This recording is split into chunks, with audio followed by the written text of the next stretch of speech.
¿Cómo están? Bienvenidas, bienvenidos a El Futuro es Hoy, Ciencia, Tecnología y Salud. Como todos los fines de semana, sábados y domingos a las 17 horas, estamos en esta cita con interesantísimos temas. Antes de presentar a mi invitado, les quiero recordar que, aparte de la 100.9 Meridional Radio de Punta Arenas y Porvenir y de meridionalradio.cl, también nos pueden encontrar a través de las redes sociales. Estamos en nuestro canal de Telegram, donde, aparte de nuestras emisiones, les ofrecemos otros contenidos de ciencia, tecnología y salud.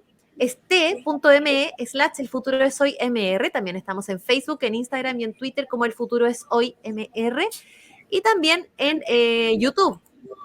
Nosotros los invitamos a que se suscriban ahí a nuestro canal de YouTube de Meridional Radio y después activan la campanita a todos los suscritos para que no se pierdan ninguno de nuestros contenidos. Bien, pues vamos al tema que hoy nos convoca. Hace un tiempo atrás se habló mucho del Gran Colisionador de Hadrones, ¿se acuerdan? Algunos tenían hasta miedo. Bueno, ¿qué hacen científicos chilenos allí? Bueno, es lo que vamos a conversar con el doctor Edson Carquín, doctor en física e investigador de la Universidad Técnica Federico Santa María y del CCT-VAL. ¿Cómo estás? Bienvenido al Futuro es Hoy. Hola, muchas gracias por la invitación. No, pues encantada. En primer lugar, quizás para introducir a quienes a lo mejor no tienen muy claro qué es el Gran Colisionador de Hadrones, ¿podrías explicarnos de qué se trata? Sí, por supuesto. Bueno, el Gran Colisionador de Hadrones es un aparato ya, o un instrumento que permite acelerar estas partículas, en realidad haces o paquetes, como se llama normalmente, de estas partículas a energías muy elevadas, ¿ya? Y en particular en este gran acelerador de hadrones es donde se han logrado las energías más altas hasta la fecha, ¿ya? Y este acelerador es un complejo, en realidad un laboratorio, está administrado y fue construido por el Laboratorio Europeo CERN, en colaboración también con muchos países del mundo, y está ubicado en Suiza, en la frontera entre Suiza y Francia. Perfecto. Y bueno, consiste en un anillo de 27 kilómetros de perímetro, de distancia, Wow. y está, claro, en realidad es un túnel que está bajo tierra, a 100 metros bajo tierra, más o menos, y por ahí es donde circulan las partículas. De hecho, por el interior de una tubería que está cerrada a un vacío muy grande, más vacío que el espacio exterior, ¿ya? Para impedir que estas partículas, cuando se mueven, puedan chocar con alguna molécula de aire o con alguna partícula, no sé, de CO2 o cualquier cosa que encuentren en el camino. Entonces tiene que estar cerrado a un vacío muy grande. Bueno, mucho se habló de que se le tenía temor a esta máquina, que tengo entendido que es la máquina la más grande construida en el mundo, ¿no? O sea, en cuanto a experimentos científicos, es como el experimento más complejo que se ha podido construir hasta la fecha, sí, por todos los avances, por todas las tecnologías que requirió su construcción. Desarrollaron, por ejemplo, claro, tecnologías de vacío muy exigentes. Además, hay que pensar que que este túnel y esta tubería tiene 27 kilómetros de distancia, entonces mantener condiciones de temperatura muy fría, ya cercanas al cero absoluto, y condiciones de vacío cercanas incluso más vacías que el espacio exterior, es muy complicado en términos prácticos, en términos de ingeniería.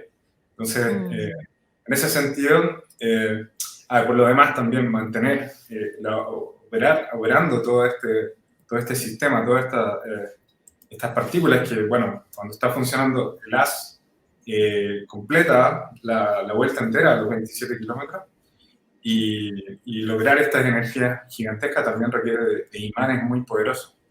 que a su vez, o sea, por un lado, lograr la aceleración y por el otro lado, mantener esto dando vuelta a esa energía, es todo un desafío técnico, tecnológico que implicó mucho desarrollo y mucha innovación.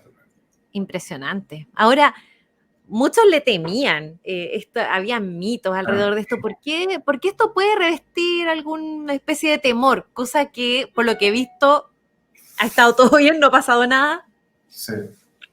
O sea, no, lo que pasa es que, bueno, habían algunas personas teóricos, ya, que especularon con la idea de que se podría producir un mini agujero negro, producto de las colisiones de estas partículas, debido a la alta energía que suponen, etc. Pero, bueno, la verdad es que esos temores son infundados porque para lograr un agujero negro real, digamos, se necesitan energías mucho mayores, ¿ya?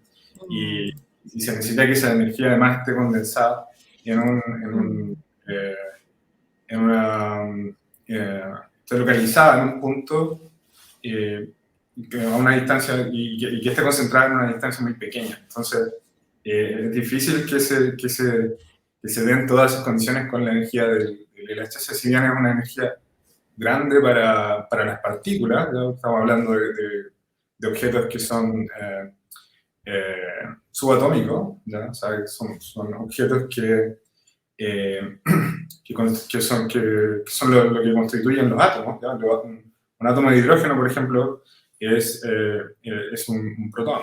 O sea, perdón, el núcleo de un átomo de hidrógeno es un protón. Entonces, estamos hablando de que estas partículas tienen dimensiones muy pequeñas, ¿ya?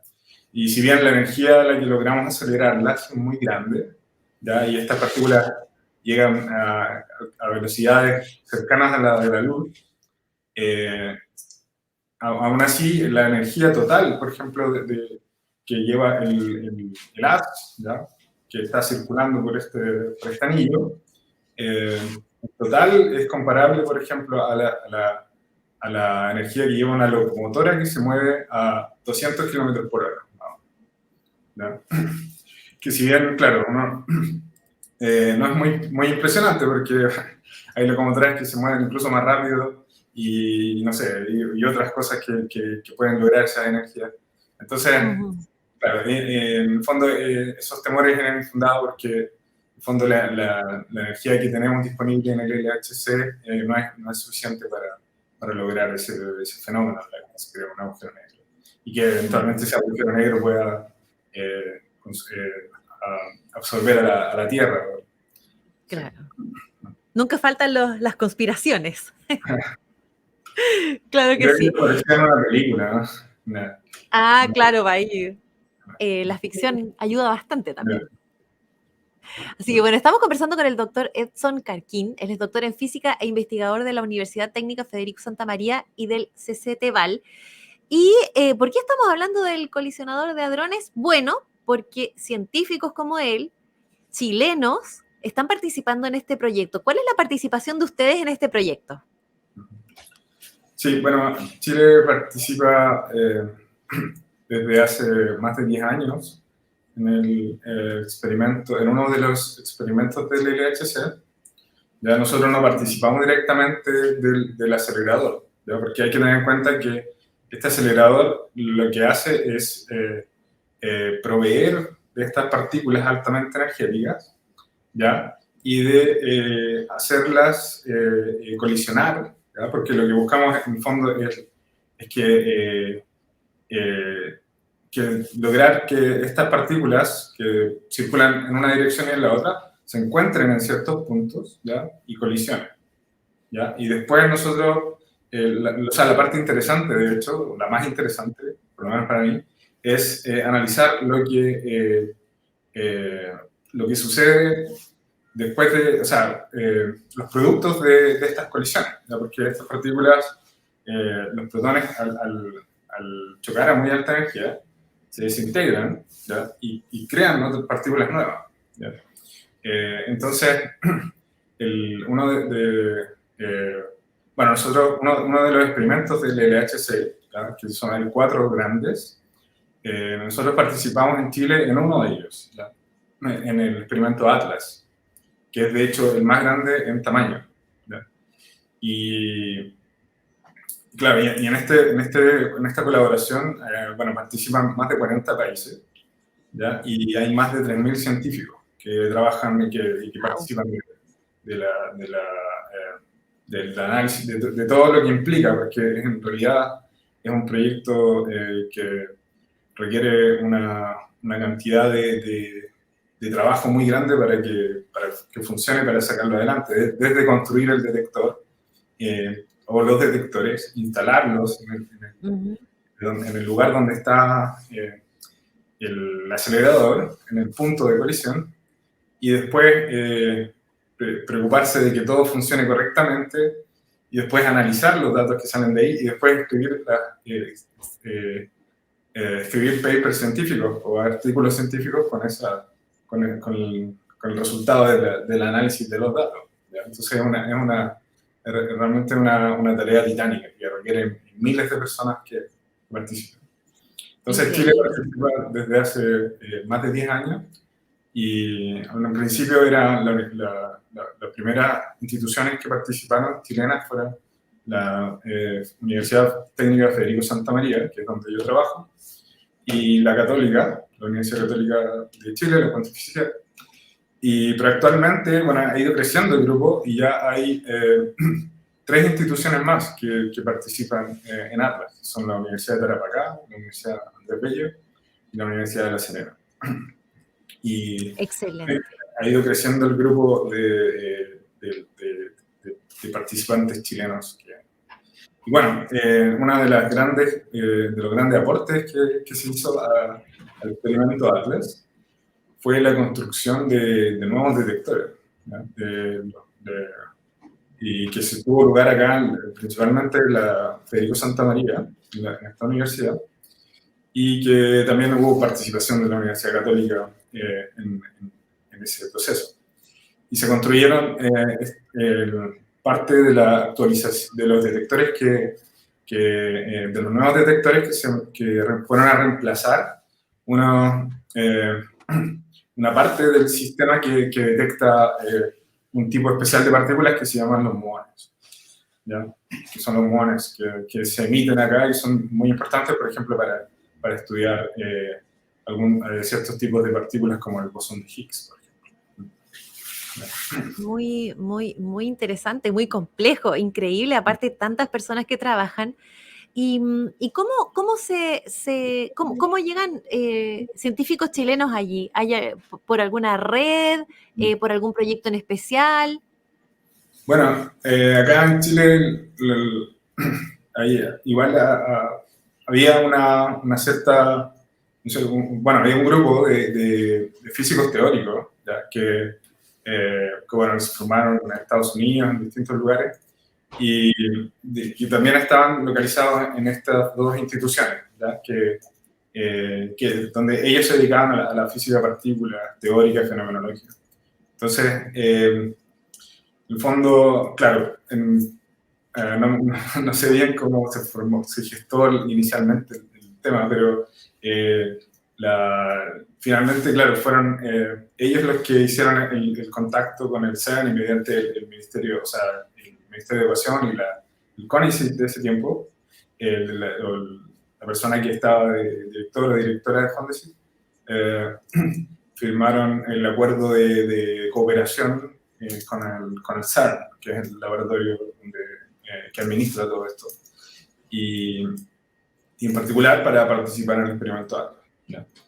Y después, claro, el paso siguiente que se hizo fue, acá, por ejemplo, en esta universidad, fue contratar a 2 profesores, a 2 investigadores internacionales que bueno, son el profesor William Brooks, que actualmente es líder del grupo chileno en Atlas, y también al profesor Sergei Kuleshov, ¿no? Que ahora lidera el grupo de la, de la Andrés Bello y que fue quien lideró, de hecho, la construcción de los detectores de muón.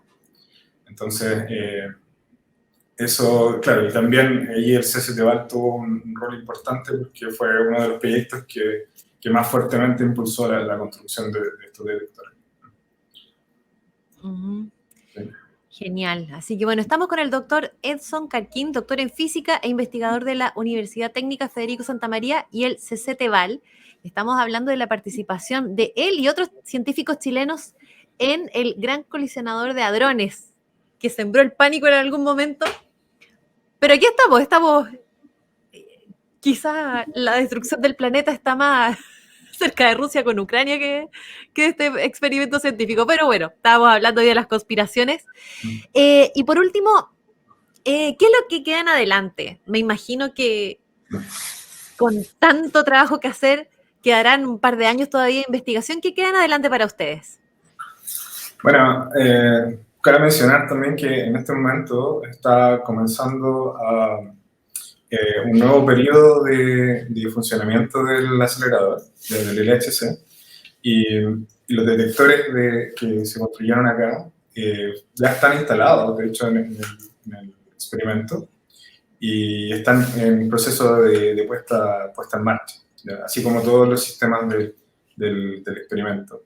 ¿Ya? Y este periodo de toma de datos que hoy está comenzando se conoce como el tercer run, ¿ya? La tercera ronda de toma de datos.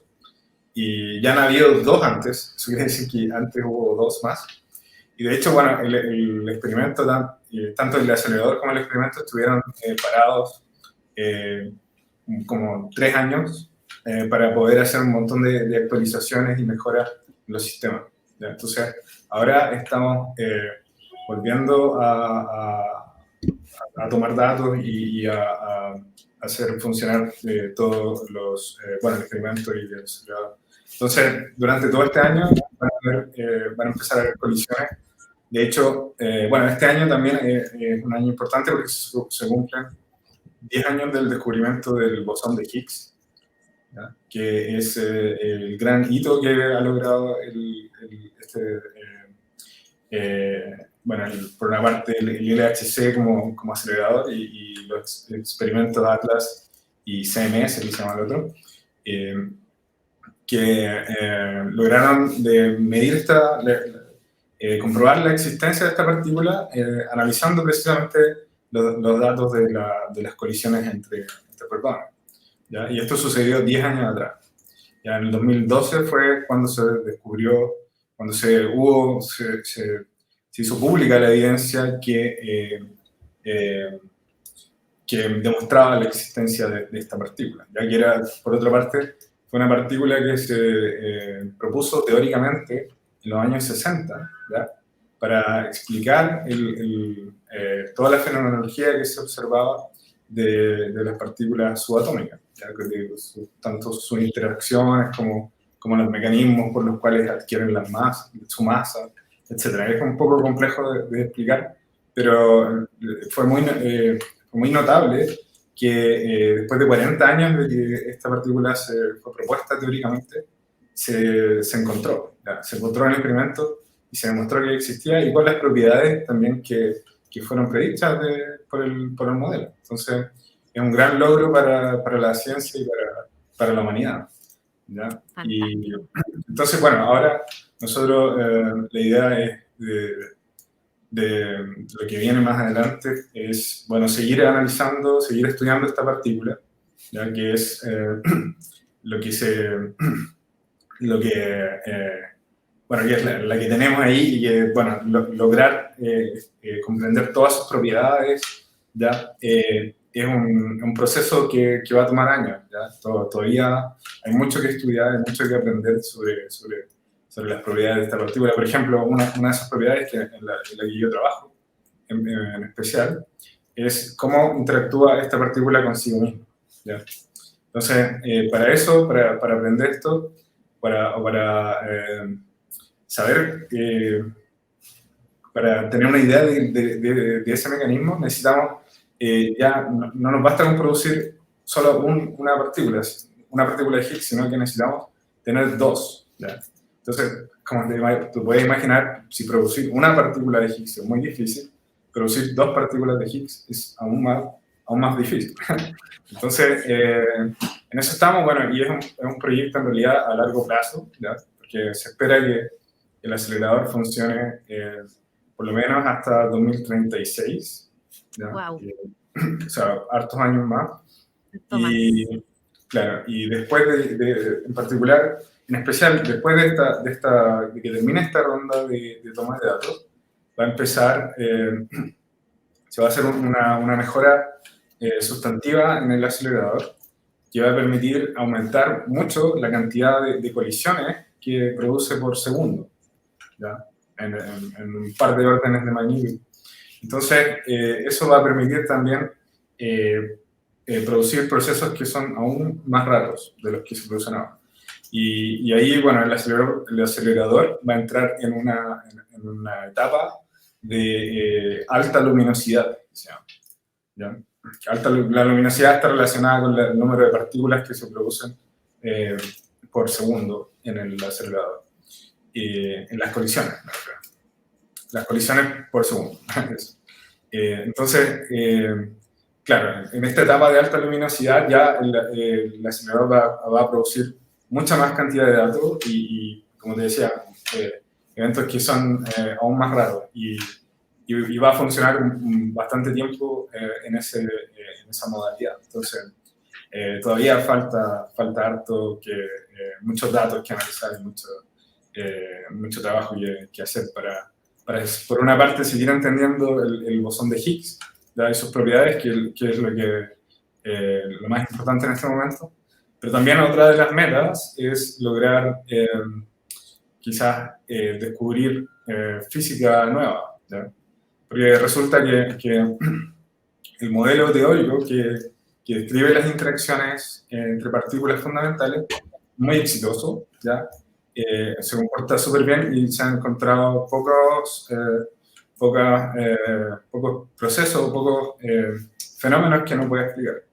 Entonces, pero se sabe, teóricamente, se sabe que el modelo no puede ser el fin de la historia, ¿ya? Entonces, tiene que haber una física más fundamental y más que nos pueda decir qué hay más allá de lo que tenemos hasta ahora, digamos. Que pueda explicar algunas cosas, por ejemplo, por qué las partículas tienen la masa que observamos, ¿verdad? Por qué hay oscilaciones de neutrinos, ¿verdad? Que otra historia totalmente distinta, etc. Entonces, también, por ejemplo, podría explicar eventualmente uno de los grandes enigmas actuales de la física moderna, que es el origen de la materia oscura, ¿no? Podría ser que el acelerador sea capaz de producir una partícula de materia oscura y podamos determinar sus propiedades. Entonces, pero claro, hasta ahora, si bien hay algunas tensiones entre el modelo y los datos, ¿ya? Especialmente, paradójicamente, a bajas energías, donde hay más tensiones, ¿ya? Se espera que haya, o sea, por otro lado, por el lado de alta energía no se ha observado ninguna desviación importante, ¿ya? Bueno, y puede ser también que para lograr ese tipo de observaciones, en realidad tengamos que aumentar mucho más la energía de estas colisiones que la que tenemos ahora. Y bueno, y esos son algunos de los planes que hay para después del LHC, cuando ya el LHC no funciona, ya deje de funcionar, se dé de baja. Pues hay un plan, hay en carpeta algunos proyectos de aceleradores aún más grandes Wow. sobre energía mucho mayores. ¿Sí? Bueno, vamos a estar atentos a esas novedades. Va a ser muy interesante poder seguirlas, así es que, bueno, y lo que tengan ustedes para comunicar, siempre nosotros abiertos a poder comunicarlo. Así es que muchas gracias por haber estado hoy día en el programa. Ya, pues, muchas gracias a ti. Que Que estén estén bien. muy bien. Chao, chao. Chao, chao. Chao. Bueno, ahí estábamos con el doctor Edson Carquín, doctor en física e investigador de la Universidad Técnica Federico Santa María y CCTVAL, que ya escucharon. Alucinante, o sea, las cosas que van sucediendo y tan rápido, ¿no? Tan rápido, en tan poco tiempo de la historia del hombre se ha evolucionado tanto. Y bueno, quizás involucionado en otras cosas. Pero bueno, es tema filosófico para otro programa. Bueno, nos despedimos entonces del Futuro es Hoy, Ciencia, Tecnología y Salud, y los esperamos mañana a las 17 horas en otra emisión de nuestro programa. Ya saben que tenemos redes sociales, tenemos nuestro Telegram t.me/El Futuro es Hoy MR, también nuestro Facebook, Instagram y Twitter @El Futuro es Hoy MR. También tenemos las redes sociales de Meridional Radio. Suscríbanse ahí a nuestro YouTube y los suscritos después le hacen a la campanita y no se pierden así ninguno de nuestros interesantísimos contenidos. Ya, pues nos despedimos entonces hasta mañana a las 17 horas y les envío un abrazo, que estén muy bien, cuídense, vacúnense, aunque bueno, ya bajo presión ya muchos ya se han vacunado, pero faltan como 30.000 personas, es demasiado. En Magallanes. Ya, pues que estén muy bien y nos encontramos entonces mañana a las 17 horas en El Futuro es Hoy por Meridional Radio 100.9, el sonido de Magallanes. Chao.